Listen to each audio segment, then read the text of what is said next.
Hello बच्चों, नमस्कार। मैं राकेश गौतम। जी हाँ बच्चों, आज मैं आप लोगों के लिए लेके आया हूं एक बहुत ही शानदार व लाजवाब टॉपिक, जो कि रहेगा आपका जैव विविधता को हम कैसे संरक्षित करें। क्या आप लोगों ने कभी सोचा है कि जैव विविधता को कैसे संरक्षित करें? जैव विविधता को संरक्षित तो करेंगे, लेकिन हम तब करेंगे जब हमें उनके फायदे पता होंगे। और आप इस बात को नहीं झुठला सकते कि आप लोगों को जैव विविधता के फायदे नहीं पता। मैंने अच्छी तरीके से समझाया था लास्ट लेक्चर के अंदर कि जैव विविधता के कौन कौन से फायदे होते हैं, ठीक है। लेकिन आज का टॉपिक अपना रहेगा कि जैव विविधता को संरक्षित कैसे करें। इस टॉपिक को समझाने के लिए आपकी एनसीईआरटी दो तरीके लेके आती है, जो कि आपको समझाएगी कि आप जैव विविधता को कुछ इस तरीके से संरक्षित कर सकते हो। जिसमें से पहला तरीका आपका रहेगा बच्चों स्वस्थानीय संरक्षण, और दूसरा रहेगा आपका बाह्य स्थानीय संरक्षण।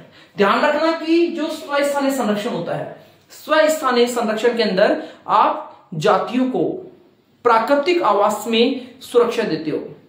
क्या बताया मैंने आपको? स्वस्थानीय संरक्षण के अंदर जातियों को प्राकृतिक आवास में ही संरक्षित किया जाता है। जैसे कि मैं बात करूं, मान के चलो कोई एक जाति है, वो एक बहुत बड़े जंगल में रहती है, वो जाति खत्म होने वाली है, तो आप एक काम कीजिए, उस जाति को दूसरी जगह शिफ्ट करने के बजाय आप उस जाति को वहीं पर ही सुरक्षा दीजिए, वहीं पर ही उसको प्रोटेक्ट कीजिए। तो हम इसे कहेंगे स्वस्थानीय संरक्षण। एक होता है बाह्य स्थानीय संरक्षण। देखिए बच्चों, इधर एक होता है बाह्य स्थानीय संरक्षण। बाह्य स्थानीय संरक्षण के अंदर आप लोग जातियों को मानव निर्मित आवास में रखते हो। जैसे कि मैं बात करूं कि कोई जाति है, बहुत बड़े जंगल में रहती है, वो जाति नष्ट होने वाली है, तो आप एक काम कीजिए, उस जाति को वहां से उठाइए और मानव निर्मित जो आवास होते हैं उनमें ले जाकर उनको रख दीजिए। अब आपकी जिम्मेदारी बनती है कि आप उस जाति को पूरी तरीके से प्रोटेक्ट करोगे। खाने पीने का जो भी सामान उसको चाहिए आप लोगों को प्रोवाइड करवाना पड़ेगा, रहने के लिए जो भी चाहिए आपको प्रोवाइड करवाना पड़ेगा। तो कहने का मतलब है कि आपने क्या किया कि जो जाति है उसको उसके प्राकृतिक आवास उठाया और मानव निर्मित आवास में आपने उसको रख दिया।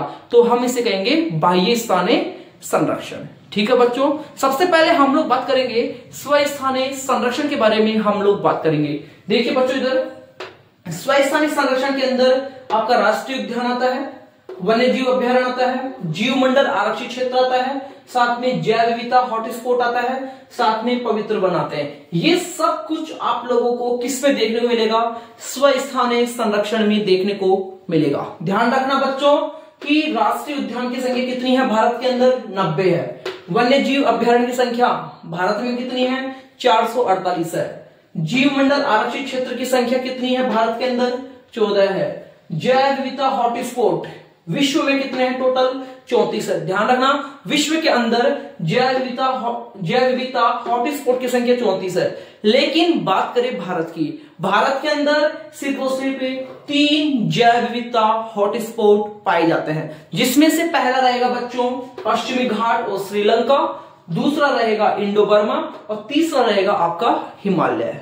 यहां तक समझ में आ गया? ध्यान रखना कि जो जैव विविधता जो हॉटस्पॉट है इनके अंदर सबसे ज्यादा जातीय विविधता देखने को मिलती है। साथ ही साथ यह विविधता जो हॉटस्पॉट है इनके अंदर स्पेशली वो जातियां पाई जाती है जो कि एक पर्टिकुलर एरिया के अंदर पाई जाती है, जो कि हर जगह नहीं पाई जाती, जिसे हम लोग क्या कहते हैं? एंडेमिक जातियां कहते हैं। साथ ही साथ वो जातियां भी पाई जाती है इसके अंदर जो जातियां नष्ट होने वाली है आने वाले कुछ समय के अंदर, आने वाले कुछ समय के अंदर या फिर कुछ वर्षों के अंदर लुप्त होने वाली है। मतलब कि संकटग्रस्त जो जातियां होती है वो भी आप लोगों को जैव विविधता हॉटस्पॉट में देखने को मिलती है। समझ में आ गया इतना? आगे बात कर लेते हैं हम लोग पवित्र वन की। किसकी बात करते हैं बच्चों? पवित्र वन की। आपने देखा होगा कि बहुत सारे वन ऐसे हैं, बहुत सारी नदियां ऐसी है, बहुत सारे जंतु ऐसे हैं जिनकी लोग पूजा करते हैं। तो सारे के सारे क्या बच्चों, जो जंगल हो गए वो पवित्र वन हो गए, जो नदियां हो गई जिनकी लोग पूजा कर रहे हैं उन्हें हम क्या कहेंगे? पवित्र नदियां कहेंगे। आ रही बात समझ तो नहीं? तो ध्यान रखना कि जितने भी पवित्र वन है, पवित्र नदियां हैं, झीलें हैं, उनको प्रोटेक्ट करने का काम कौन करेगा? वहां पर रहने वाले लोग ही करते हैं। ऐसा नहीं है कि कोई गवर्नमेंट आएगी उसको प्रोटेक्ट करेगी यदि कोई पहाड़ है, कोई जंगल है, यदि लोग उसकी पूजा करते हैं तो उसको प्रोटेक्ट करने की जिम्मेदारी पूरी तरीके से वहां पर रहने वाले लोगों की होगी। यहां पर कुछ पवित्र वन के कुछ उदाहरण आपकी एनसीईआरटी में बताए हुए हैं, जिसमें से पहला है मेघालय की खासी तथा जयंतीय पहाड़ियां, दूसरा एग्जांपल है राजस्थान की अरावली पहाड़ियां, तीसरा है बच्चों आपका कर्नाटक एवं महाराष्ट्र के पश्चिमी घाट, चौथा रहेगा आपका मध्य प्रदेश की सरगुजा, चंदा और बस्तर क्षेत्र। ठीक है बच्चों, इस तरीके से आपका स्वस्थानीय संरक्षण पूरी तरीके से समाप्त होता है। अब हम लोग बात कर लेते हैं बच्चों बाह्य स्थानीय संरक्षण। किसकी बात करेंगे बच्चों? बाह्य स्थानीय संरक्षण की बात करते हैं। इसमें बताया गया है कि जो बाह्य स्थानीय संरक्षण है, इसके अंदर आपका जंतु उद्यान आता है, वानस्पतिक उद्यान आता है, जंतु घर आता है, साथ में वन्य जीव सफारी पार्क इसी के अंदर देखने को मिलते हैं। तो बच्चों इस तरीके से आपका टॉपिक आज यहीं पर खत्म होता है। आज मैं उम्मीद कर सकता हूं कि जितना भी मैंने आपको पढ़ाया है बहुत ही बेहतर तरीके से समझ में आया होगा। यदि आप लोगों को अभी भी कोई परेशानी आ रही है, कोई दिक्कत आ रही है, आप लोग मुझे कमेंट करके बताइए। मैं एक बहुत ही आसान तरीके से एक इजी लैंग्वेज के अंदर आप लोगों के सामने वापस से यही कंटेंट लेकर आऊंगा। ठीक है बच्चों, यदि आप लोगों को मेरा जो ये लेक्चर समझ में आया है तो आप मुझे कमेंट करके बताइए। ओके बच्चों, अब हम लोग नए वीडियो में मिलेंगे, एक नए कंटेंट के साथ मिलेंगे। तब तक tata bye bye, see you, thank you so much बच्चों।